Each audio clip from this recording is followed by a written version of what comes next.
my name is Jackie. I'm currently a student at California State University, Los Angeles, pursuing a multiple subject credential and a master's degree in curriculum and instruction.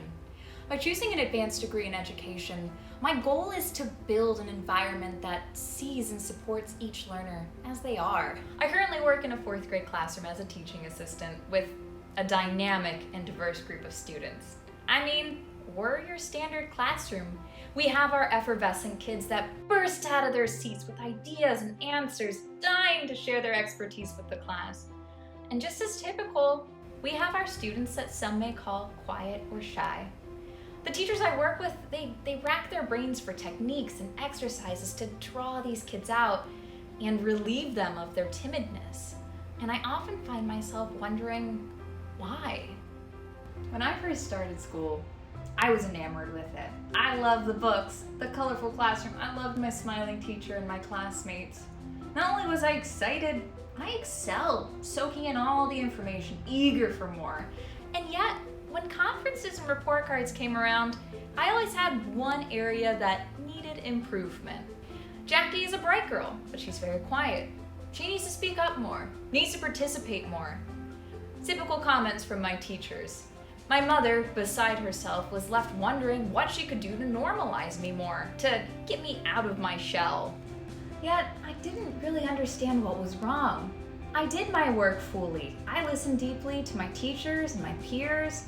I said the right answer in unison with the loud kid in the front row, just in my head. Yet I was made to feel weird, even socially lacking as I went through each grade. This feedback has followed me through all of my years of formal education, but it wasn't until I met Mrs. Birchfield that I could put these comments into better perspective. Mrs. Birchfield was the leader of the advanced program at my school, and I joined her classroom in the 4th grade. While all my other subject teachers lauded my performance but were chagrined by my shyness, Mrs. Birchfield let me know that learning and participation is not only exemplified through talking and raising one's hand, but through listening and contemplation.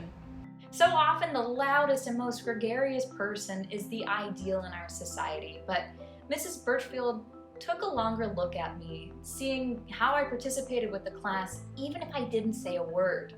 She often took time to meet with me individually and to discuss the lesson of the day or give me an opportunity to write instead of expressing myself verbally. Instead of just labeling me shy and quiet, unlike my peers that brazenly expressed their understanding, Mrs. Birchfield gave me the space to be me, and she appreciated my differences. I no longer felt weird or lacking after working with her, realizing that introversion is just a different way to interact with the world, not the wrong way.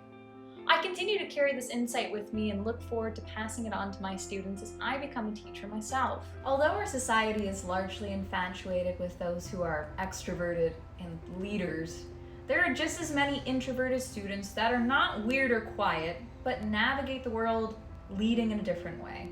This is what Mrs. Birchfield taught me, and I want to honor the many personalities that make up my classroom, as she did and still does in hers. That is why we need to continue to differentiate instruction to fit our students, not to try to fit all the students to our indifferent instruction.